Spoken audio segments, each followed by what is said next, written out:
On this episode of the Most Notorious podcast, Detroit's Notorious Purple Gang. More small talk, and then all of a sudden they hear a car engine, boom, boom, boom, and some guy leaning on the horn. That was the signal. The three purple gangsters stand up, and they each one took a different victim, and they, emptied the chambers into each one of them. And then the kitchen was being remodeled to, re-rent the place. And there was a bucket of green paint. All three guns were thrown into the bucket, and the guys just hurried out from the second floor down through into the basement and out the back door into the alley. And Ray Bernstein was the wheelman.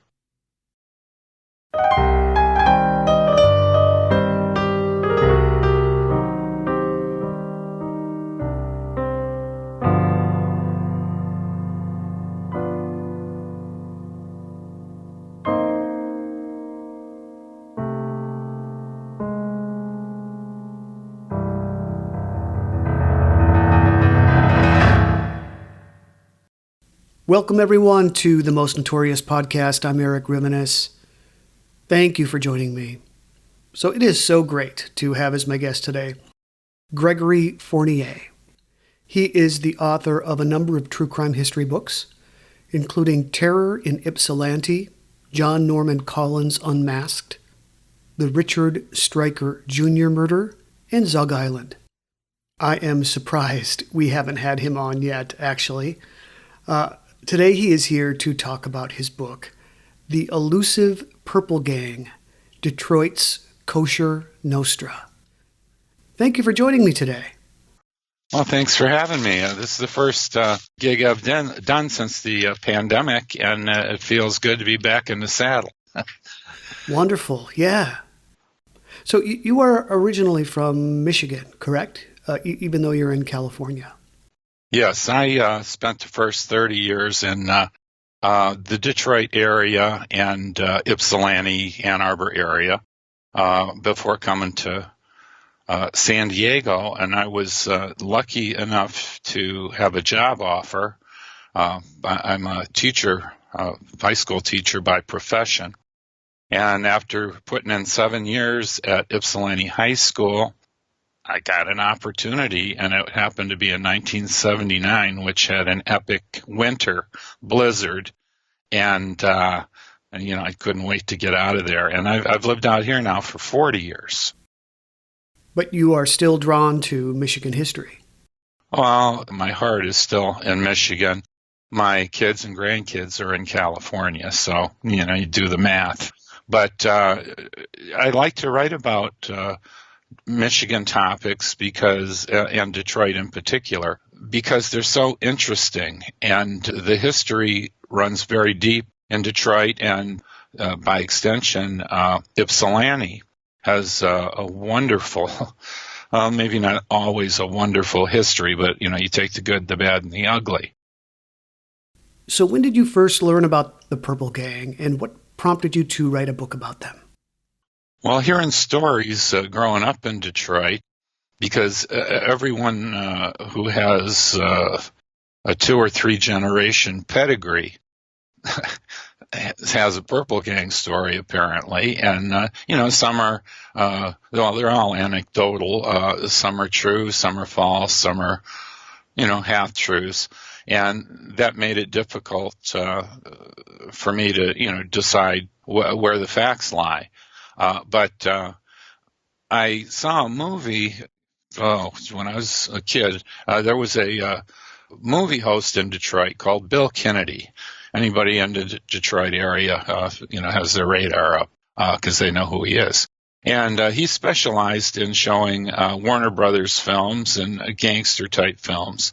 So that was my earliest, in my memory, time when the Purple Gang name clicked with me. And I actually went out and bought the movie to do research on the book. And it's laughable because I can say with confidence that it must be one of the worst 5 movies ever made. so much so that it's almost a comedy. But I entitled my book The Elusive Purple Gang because their story is so elusive, and part of it is because of this movie that starred Robert Blake, and he did a good job, and Barry Sullivan was in it, but the movie itself was a total fiction, and rather than being Jewish gangsters, they were Irish gangsters, and and you just, it kind of disintegrated from there.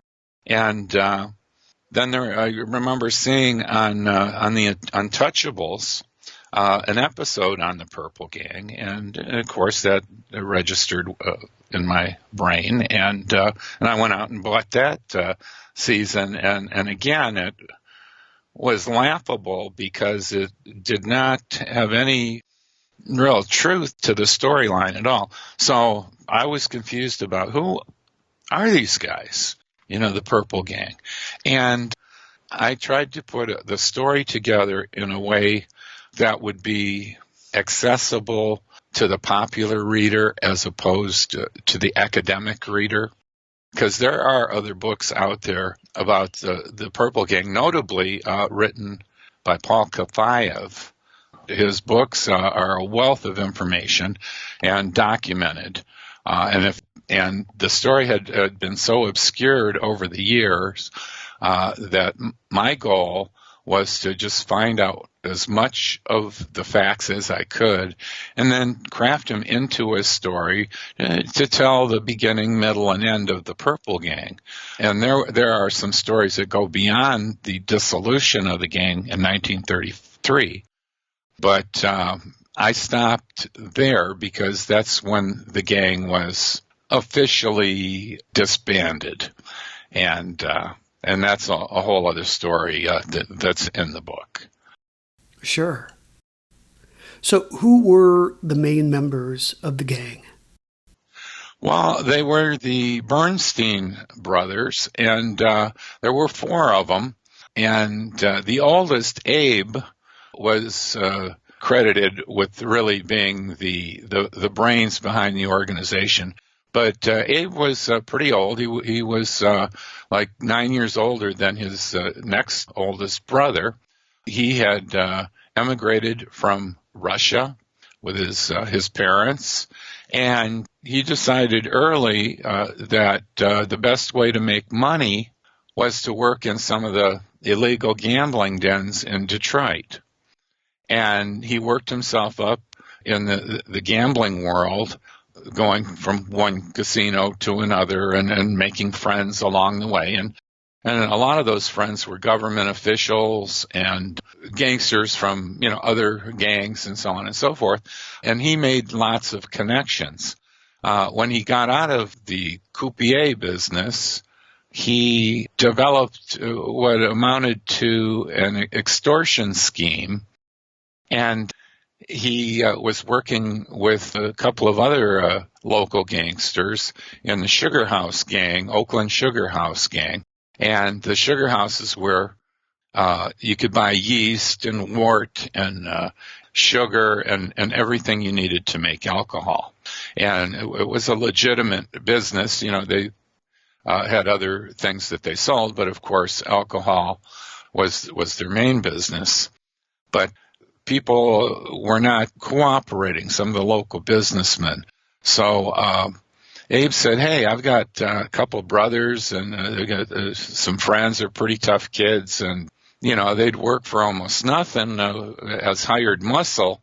Why don't we see if they can persuade some of these? There were cleaners and dryers shops, like we have today, dry cleaners and so on. A very vulnerable business. And so they firebombed a few of those, beat some people up, and they started getting a reputation. And then their name essentially, there are lots of legends about how they got their name, but there was a police roundup of a bunch of these essentially young punks. And, they were all tough guys and whatever. So they line them up and take the picture and whatnot. And some of the reporters on the press beat at 13th Precinct Said, well, what's this? And one of the inspectors came over and he says, oh, we rounded these guys up. They're part of Purple's gang. And I said, Purple? What? Yeah, Sammy Purple. And another guy basically hired out muscle. So when the inspector said Purple's gang, by the time it got into the press, it was Purple Gang. And it was, no pun intended, but it was a colorful moniker for these guys. And the name stuck, and it became shorthand for them, used by the police and the press. So they got their name in the press. It kept getting in the press for bigger and bigger crimes, and essentially leading to a gang murder, and that's later on in the book. So these are long answers. They hated the name Purple Gang, though, right? They hated it. They did not like it, and one of the stories is one of their guys they used for muscle. He was a boxer, and he wore purple, kind of playing on the game, and all of his, his managers and so on, trainer, all had purple jerseys on, but they put a quick end to that. So no, they did not like the name the Purple Gang, but that's what they're known as, and they became the marquee gang in Detroit for a period of, depending on who you talk to, from 5 to 7 to 10 years. And I think their reputation is a lot bigger than their actual reach as a gang, but that's my opinion. But besides gambling, and obviously it's prohibition, so bootlegging was one of their main sources of income. Huge. But what were some of the other rackets that they were involved in? They really did quite well with what is known as the Snatch Racket. And the Snatch Racket is essentially kidnapping, and they kidnapped gangsters, high roller gamblers, society people who didn't want it known that they were getting shook down and so on. And they hired a lot of talent from St. Louis in particular to help them with that. They didn't want their own people who could be recognized. They'd snatch somebody, take them to a safe house, and there were several in Detroit, some in Dearborn, Michigan, and as I understand, a couple in the Wyandotte area in Michigan. And they take these people, lock them up or tie them up, and they just hang on to them for a while. But if they, refuse to cooperate or anything, they might get knocked around a little bit. So the Snatch Racket was real big. Labor racketeering was real big also. And one of their biggest accounts was with the Meat Packers Union, and they had a real weak union, and 3 or 4 of the Purple Gang muscle men went in and started a union, and the top guy was the president and had the secretary and the treasurer and all of that, and essentially they tied up thousands and thousands of pounds of beef in trucks that they refused to unload. So the losses to the meat packers and everybody else was tremendous. So they got involved in those kinds of rackets as well, and murder for hire. So they covered a lot of bases. One thing I found that they didn't do in particular is get involved with the flesh trade, prostitution. Not as far as running the houses and so on. They did sell protection to houses of prostitution and gambling establishments and speakeasies and blind pigs. A blind pig is essentially, the cops are getting paid off to ignore the fact that somebody's got a bar in his basement or a small little behind another business thing. And in those smaller operations, they sold beer and whiskey, by the glass or by the shot. Whereas if you went to some of the higher class establishments, you could get champagne and something that became very, very popular in the Roaring '20s, and that was cocktails. Because so much of the liquor was so harsh, the bootleg liquor was so harsh that bartenders concocted a lot of the drinks that we know today as the Tom Collins or the 7 and 7 and, just other mixed drink, Pink Ladies and so on. And it was because they were, for the first time, catering to a female audience, because these gangsters and industrialists and just everyday people with money would go to these better establishments. They'd put on their ties and their tuxes, and they'd rub shoulders with government officials and so on. So Detroit was wide open in those days. But I was talking about cocktails. So that was where the love of cocktails came from, because the liquor was of such a low quality by and large. They worked with Al Capone pretty closely, right? They did. And the first thing I like to say about that is I read 3 long biographies of Capone, and hoping, I could find a bit of information here and something else there and so on, which I did. And there's a myth in Detroit, I call it a myth, that Capone rolled into town and had this meeting and said, "Hey, I want a piece of the action, and I'm willing to pay," and and that one of the Bernstein brothers, the hothead brother, said, no, we own that river. Anything that comes across that river, we get a piece of, and we've got enough competition. And Capone backed down. I find that very unlikely. This was the deadliest man in America. He had all kinds of ties to the Italian mafia in Detroit. But he decides to work with these Jewish guys, and it turned out to be very profitable for everybody. It catapulted the Purple Gang into the most ruthless and largest player along the shores of the Detroit River.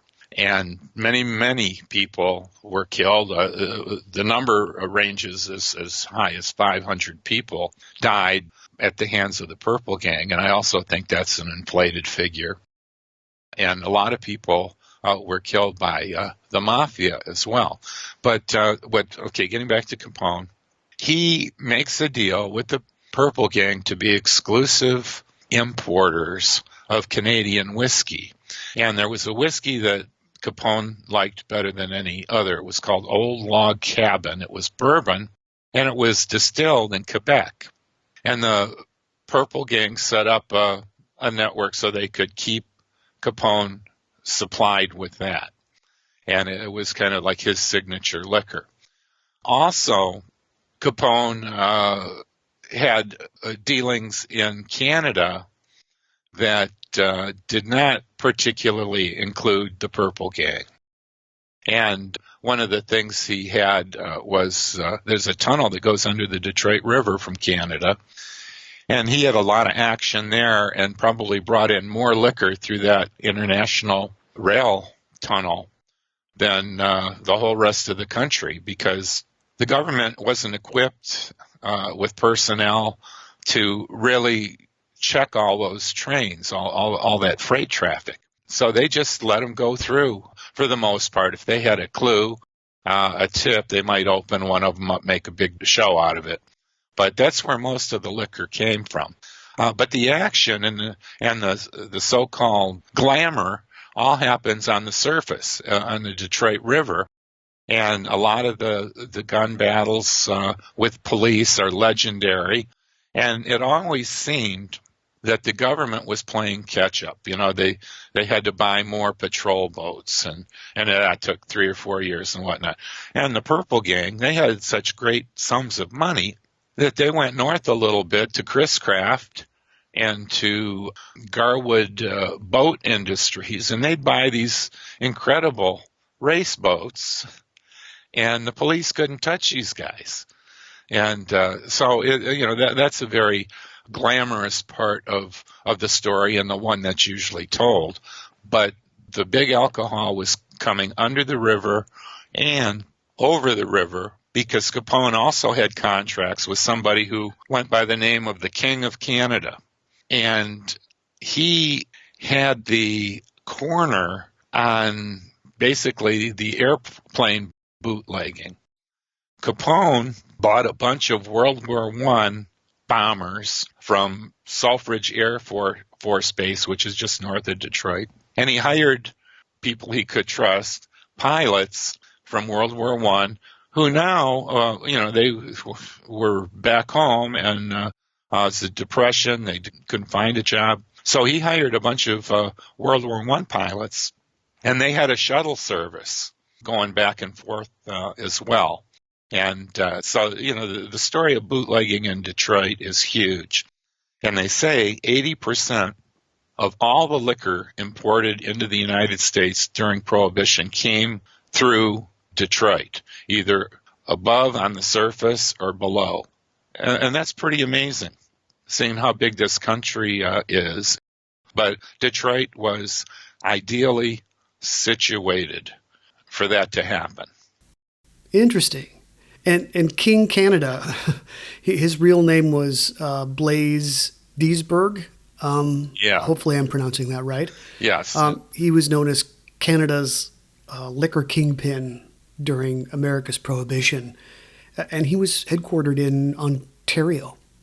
Yeah, and he, according to everything I read, I bought everything I could find on this in Canada as well.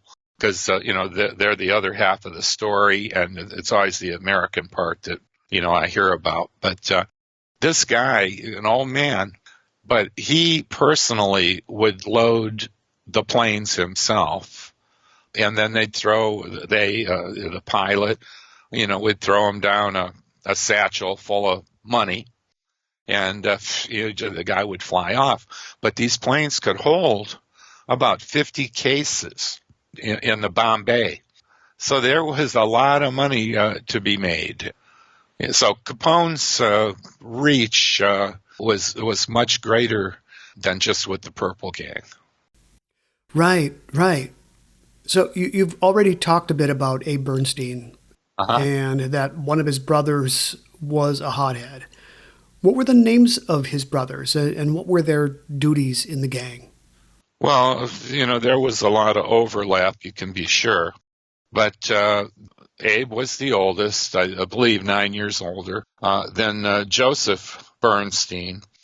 And Joseph, in his youth, was a pretty tough guy, but he had a real good business sense, and he understood that if you want to launder money, you have to have a legitimate business to do it. You just can't put it on your back and drive it around town because people are going to, wonder where it came from, and the people like the FBI and so on and so forth. So Joe did a lot of the business end of it. Abe, the older brother, had the connections, and he was the elder statesman of the gang. Raymond was a year, maybe 2 years younger than Joe, and he was the face of the gang on the street. And as I say in my book, if Ray came looking for you, you didn't want to be found. But he had cunning and other attributes, persuasive attributes. So he was very valuable. And then the youngest, several years younger than Raymond, was Isidore Bernstein, known as Izzy. And Izzy was kind of the go-for. And he was the least criminally inclined, I guess you could say. And he dealt with a lot of the gambling operations. And him and Abe, the oldest and the youngest, basically controlled the gambling part. And Joseph and Raymond controlled the prohibition part of it, the bootlegging part of it. If somebody needed to get eliminated, those were the people that were in the loop on that. Abe would always caution against it, blood draws the police, but the hothead Raymond was basically responsible for the demise of the Purples as a gang because of a murder that he arranged, and he didn't pull the trigger, but he was the wheelman, set the whole thing up, and that was the Collingwood apartment massacre. And that essentially broke the gang up because 3 of their most important members all went up to Marquette Prison. That's where they landed. And things just went from bad to worse. So early on, one of the murders that really caught headlines was the slaying of Patrolman Vivian Welch. Could you tell that story?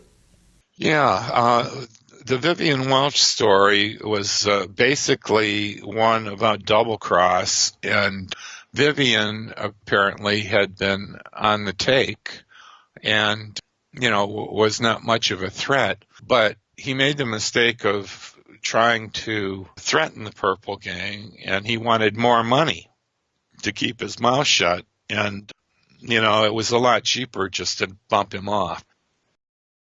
According to your book, he was riding in a car with some of the gang members, and suddenly it dawned on him that he was probably being taken for his last ride. So he jumped out of the car while it was moving, and he bolted off down the street. And not only that, didn't they run him over, too? Backed up the car, and they ran over him. That's how he ended. You briefly mentioned the Cleaners and Dyers War. Basically, the case was that they were charged with conspiracy to extort money. Yeah. But there were murders involved that were probably committed by members of the Purple Gang. I mean, besides the tossing of stink bombs into laundries, breaking windows, etc., it had escalated to the point where 2 men were killed, both opponents of the mob, Sam Stigman and Samuel Polikoff. Yeah, there were 2 brutal murders of people in the cleaner and dryers business, and that made a number of other cleaners embolden them that if they didn't stand up, this was going to go on forever. So several people came forward and testified against the Purple Gang, the Sugar House Gang, and so on. And everyone was acquitted. It was a very, very long case. And the mob lawyers tied it up as much as they possibly could. And they kept getting extensions on the case.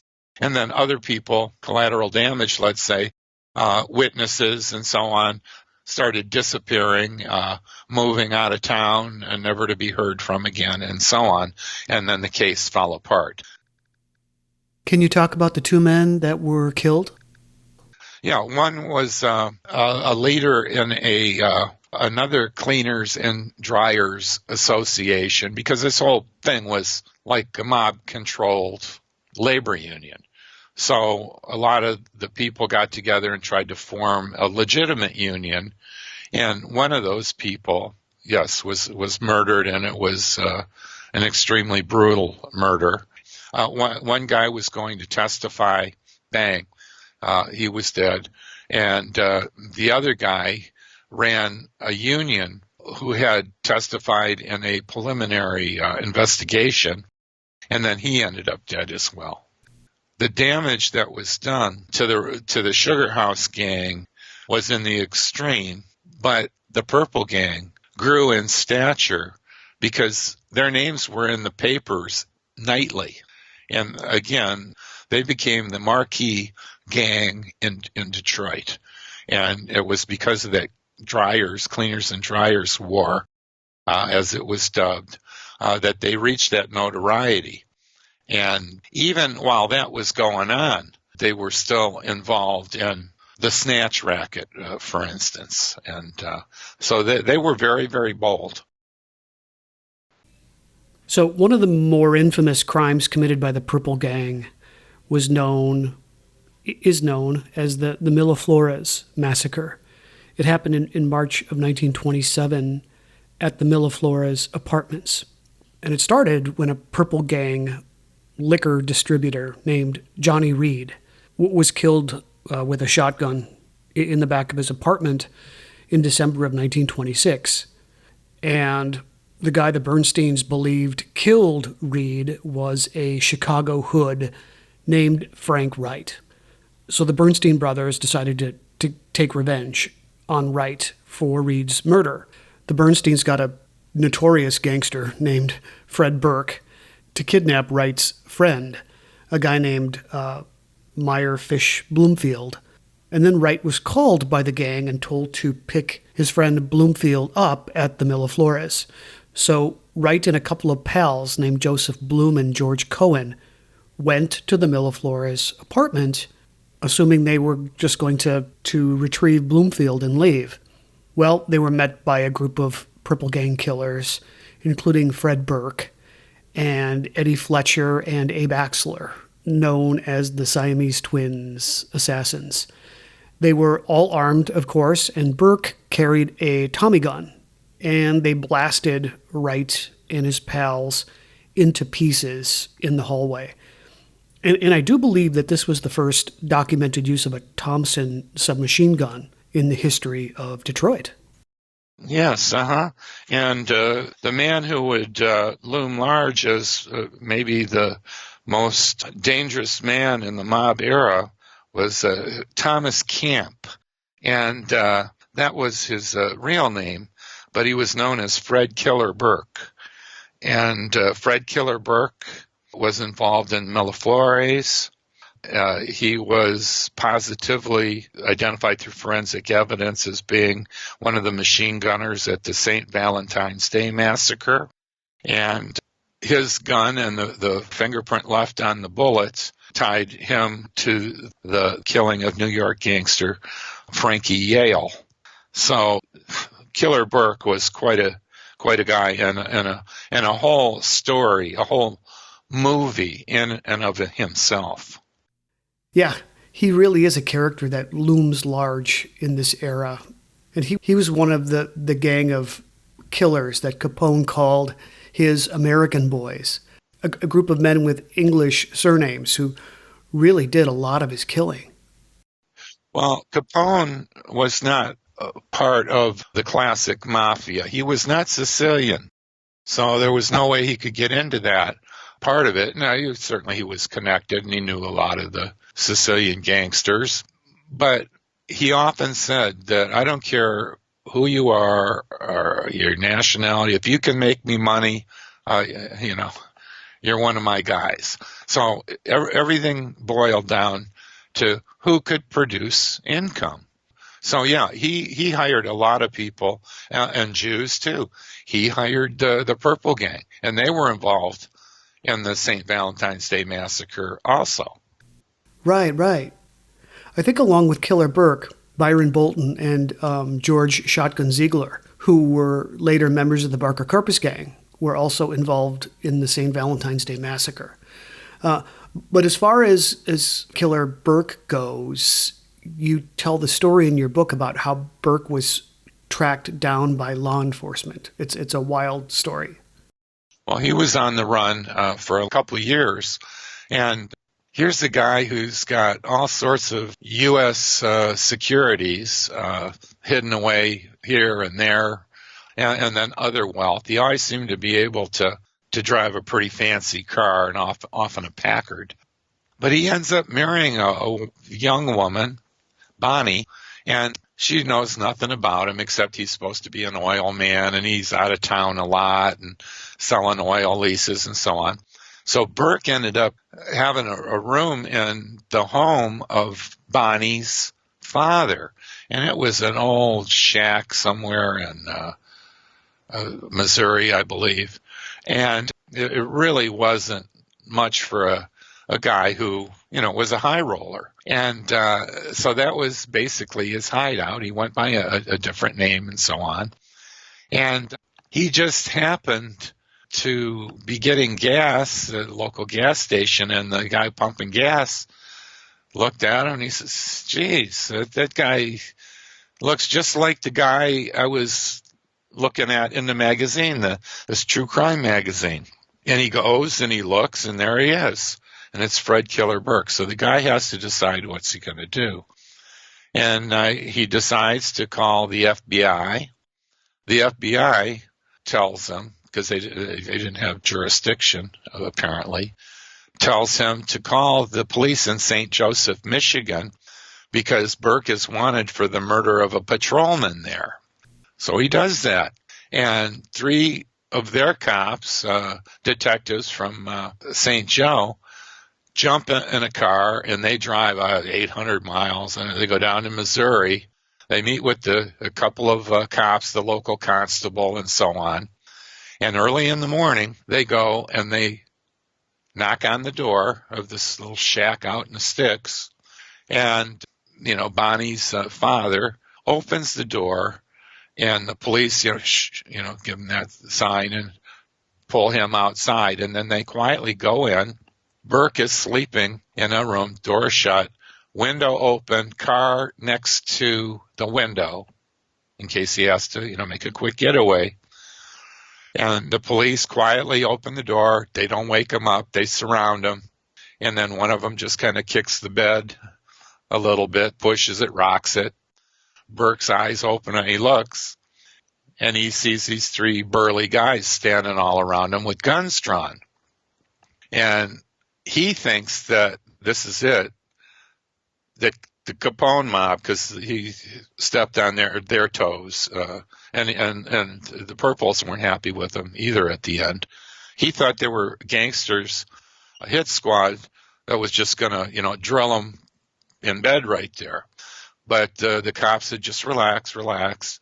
And one of them pulls out his badge, and Burke looks at it and he smiles and he says, "Oh, I thought you guys were, blah, blah, blah," almost like he was glad to see him. And then he was driven up to court and pled guilty to the murder because that was the healthiest thing he could do. If he was out on the street again, he would have been a dead man. So he went up to Marquette Prison on Lake Superior in Michigan, and did a life sentence up there, and had a good record and everything. People liked him. He was foreman in their woodworking shop, and one morning he didn't wake up. He had a heart attack.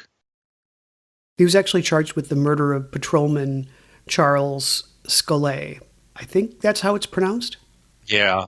Well, there are 2 different spellings and 2 different pronunciations, but yeah. And he was convicted for that murder. And he had basically been out one night drunk driving in December of 1929 in St. Joseph, Michigan, and very paranoid. Well, very.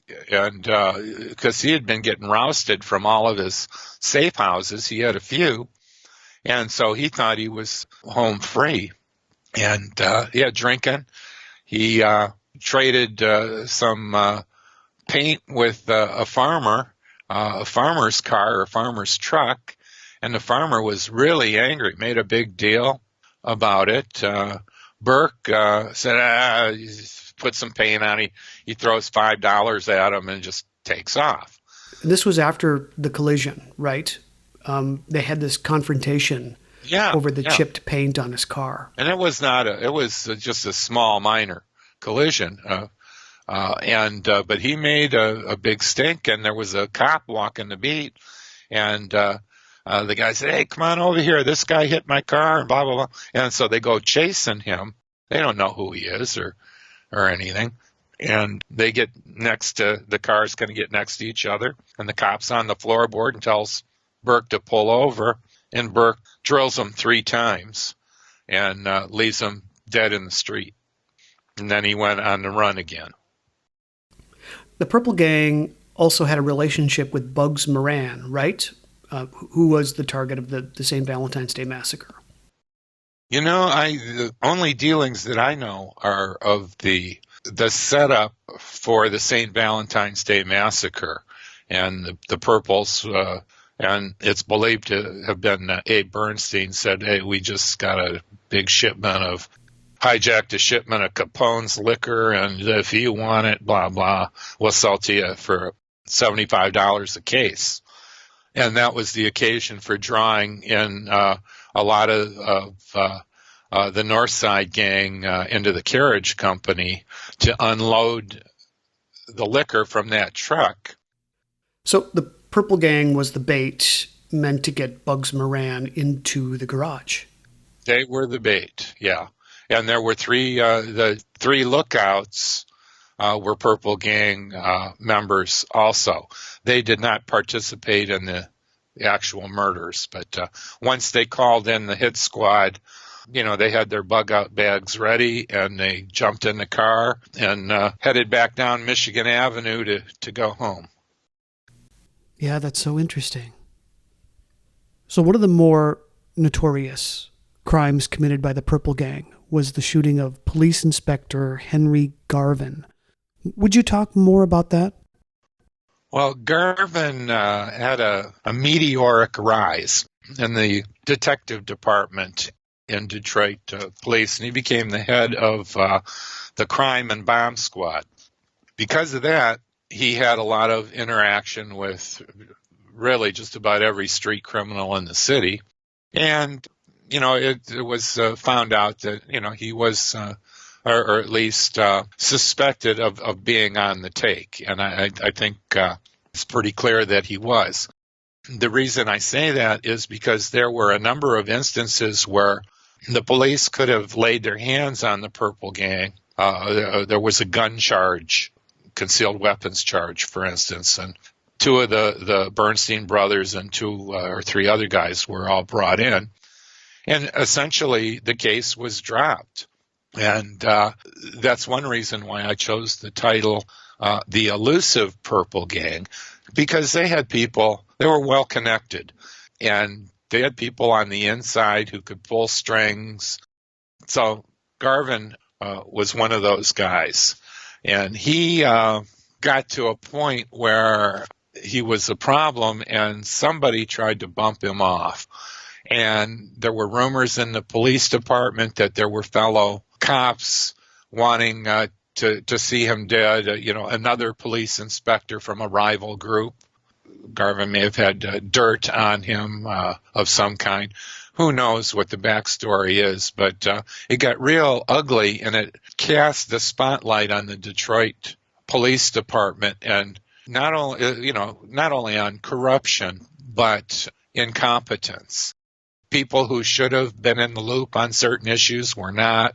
There were little fiefdoms built up within the police department, and it was just a terrible situation. And eventually, the case was essentially dropped, and nothing happened. But careers were destroyed, and the underbelly of the Detroit Police Department was laid bare, and eventually it became a media circus, because the press was all over the story, and because it dealt directly with government, not so much with gangsters, because gangsters had just put a bullet in your head.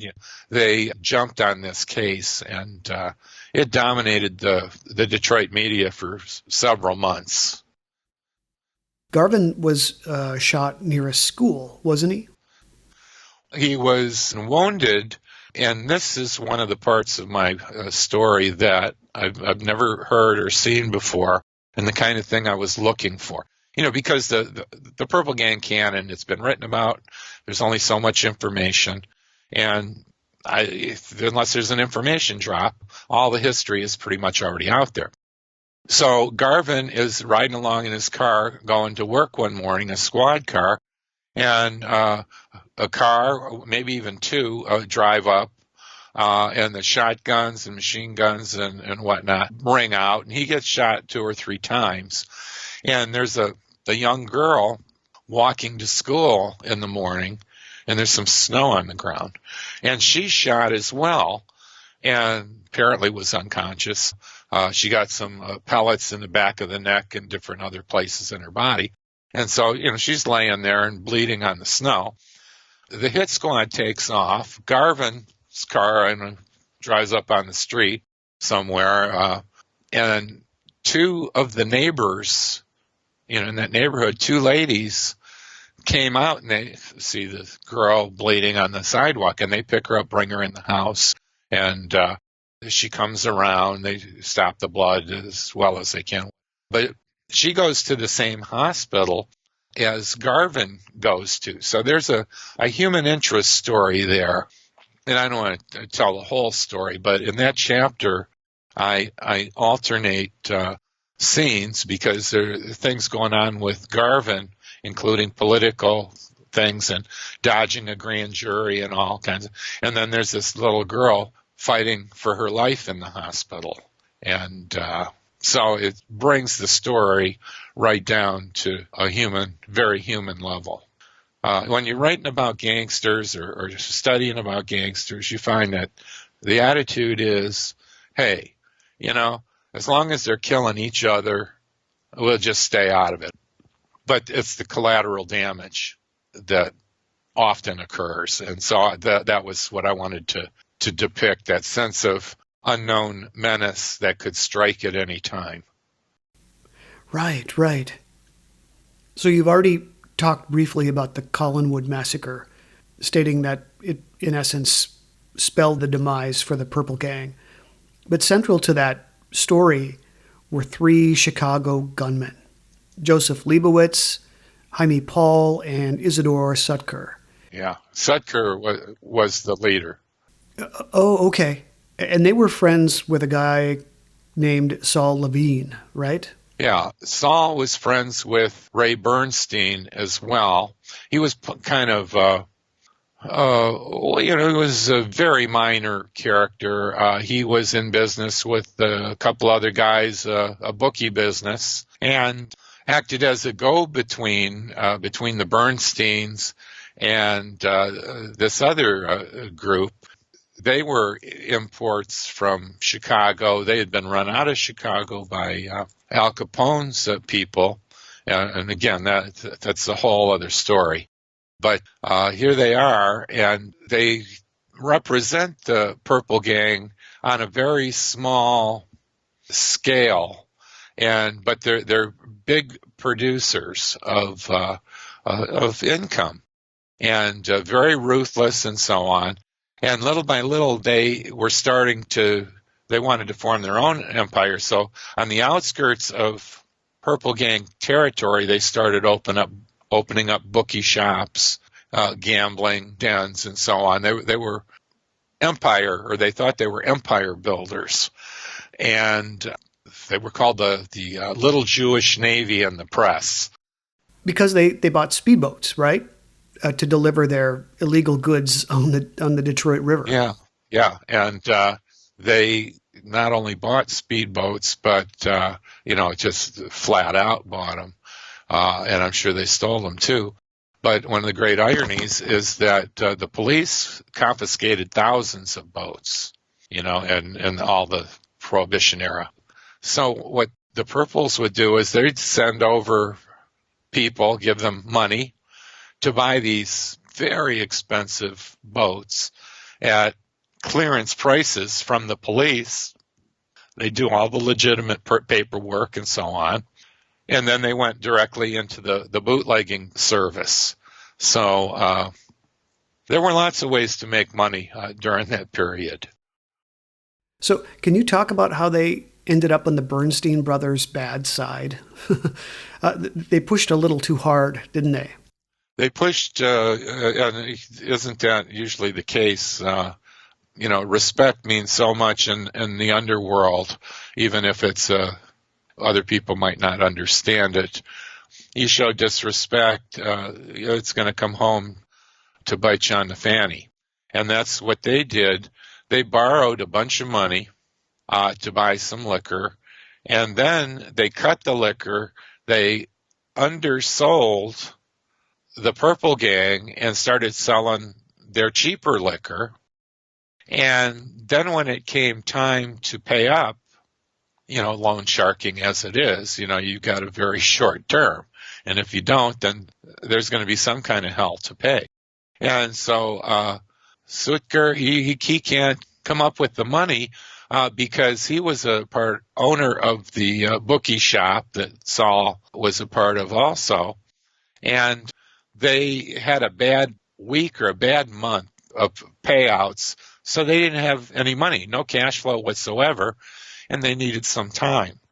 2 weeks from that point, the American Legion convention was supposed to be in town, and they were confident that they were going to be able to make that money and pay Ray Bernstein off, and that's the end of it. Well, Ray was angry because he suspected these guys of killing off one of their guys, one of their Purple Gang guys. He had it on good information, and so he didn't care particularly about the money. What he cared about was revenge. So he sets up this scheme where Ray Bernstein is going to meet with these three leaders of the little Jewish Navy and hammer out a plan.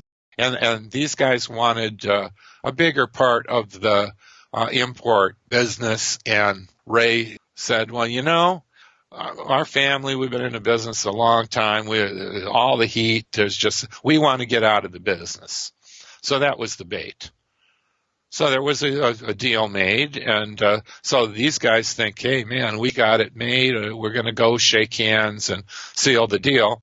They get lured into the Collingwood Manor apartments, and there were three Purple Gang lieutenants, pretty high ups in the Purple Gang, and Ray Bernstein, who is, welcomes them into the apartment, smiles, shakes their hand. Hey, the guys sit on the couch, and whatever. They have some small talk, and everybody loosens up a little bit. And Ray says, geez, I need to call our accountant just to see how much money it is that you owe me, and with the VIG and, the added interest and everything. I'm going to go down to the grocery store, make a phone call, and I'll be right back. So that left three guys in kitchen chairs sitting in the living room across from three guys who don't know what's going to happen next. More small talk, and then all of a sudden they hear a car engine, boom, boom, boom, and some guy leaning on the horn. That was the signal. The three Purple Gangsters stand up, and they each one took a different victim, and they, emptied the chambers into each one of them. And then the kitchen was being remodeled to, re-rent the place. And there was a bucket of green paint. All three guns were thrown into the bucket, and the guys just hurried out from the second floor, down through into the basement and out the back door into the alley.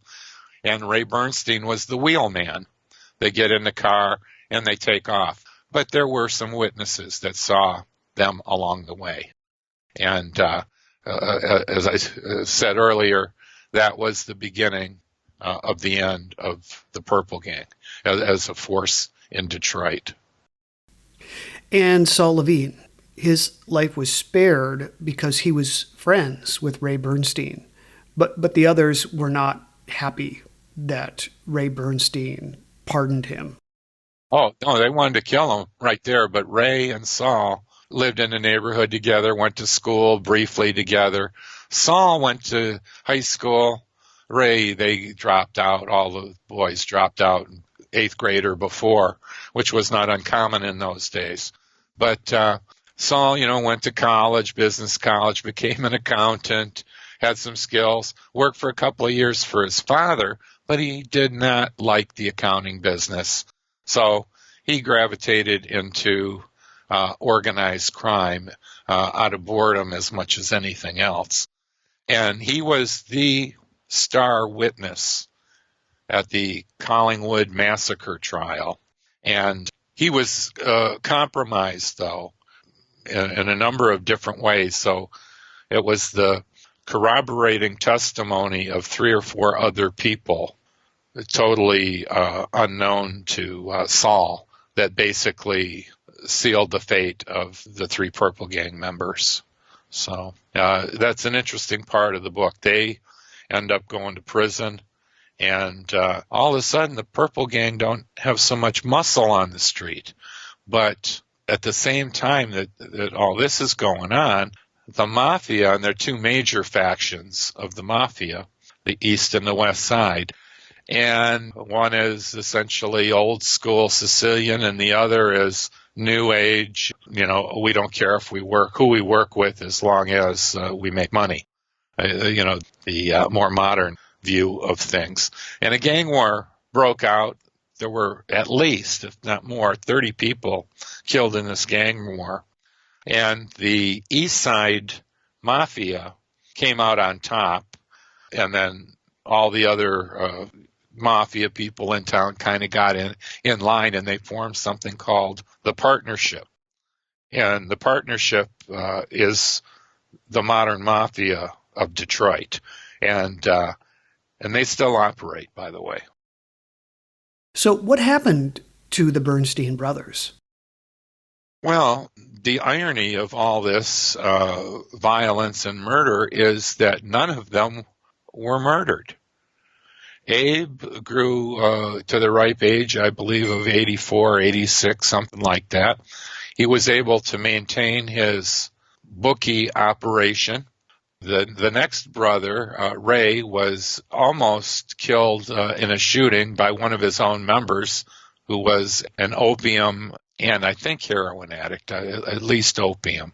And he barely survived, so he started taking a smaller part in the gang because his wife basically said, they had just had a baby the week before, told him it's either the gang, either your brothers or me and your baby girl.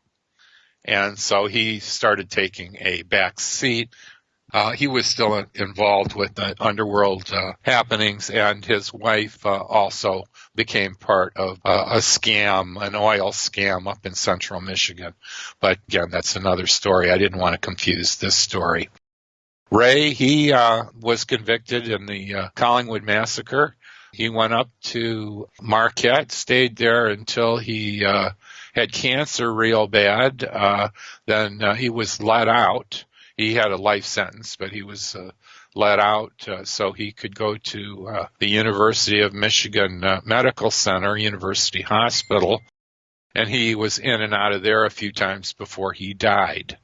Joe went out to California, and shortly after, Izzy followed him. They both were involved as consultants in some West Coast gambling operations. Joe, he had some interests in Reno, Nevada. And Izzy, he worked for Mickey Cohen, I believe. Wow. So what is the legacy of the Purple Gang in Detroit, in your opinion? I think their reputation is larger than what they actually were as an organization. Legacy, I don't think they left much of a legacy, except their demise allowed for the consolidation of organized crime in Detroit. So that's not much of a legacy, but no, I know they were not empire builders. They were basically a one-generation gang. It wasn't like, we're going to bring our kids and our nephews and cousins and Uncle Joe from Sicily and all that. It was not like that. It was a very tight, close organization that contracted out for a lot of the violence and murders that were committed. So it was one of the only major cities in the country, at least for a while, that was run by a Jewish gang. Minneapolis, I know, for many years was run by Jewish mobsters. But that's a really interesting footnote, isn't it? Yeah, they dominated the rackets and just about everything, all kinds of petty crimes too. They had burglary crews. They had lots of things, except, like I said, for prostitution. I didn't find any evidence that they were directly involved in that business, except as getting protection money from them. Everything else, they worked with gangs in Hamtramck and Wyandotte, Dearborn, Grosse Pointe. They, like I said, they worked with whoever could make them money. And that's what organized crime is really all about, that and the power of it once you get to that level. Well, tell us about your website and your other books. Well, my website, author site, is GregoryFournier.com. And I have my 4 books on there, a little synopsis of each, some of the awards I've won. And I have the website, and I also have an author site on Google and Amazon and so on. I love what I'm doing, and my legacy, I hope, is to tell some of the history that Detroiters have either forgotten or, it's too laborsome to draw the information together, and I enjoy doing that. So that would be my legacy. So that's my website. And, I've got Facebook. I basically use that to reach out to readers. Well, thank you so much for your time today. Appreciate it, and thank you. Again, I have been speaking to Gregory Fournier. He is the author of The Elusive Purple Gang, Detroit's Kosher Nostra. This has been another episode of the Most Notorious podcast, broadcasting to every dark and cobwebbed corner of the world. I'm Eric Rivenis, and have a safe tomorrow.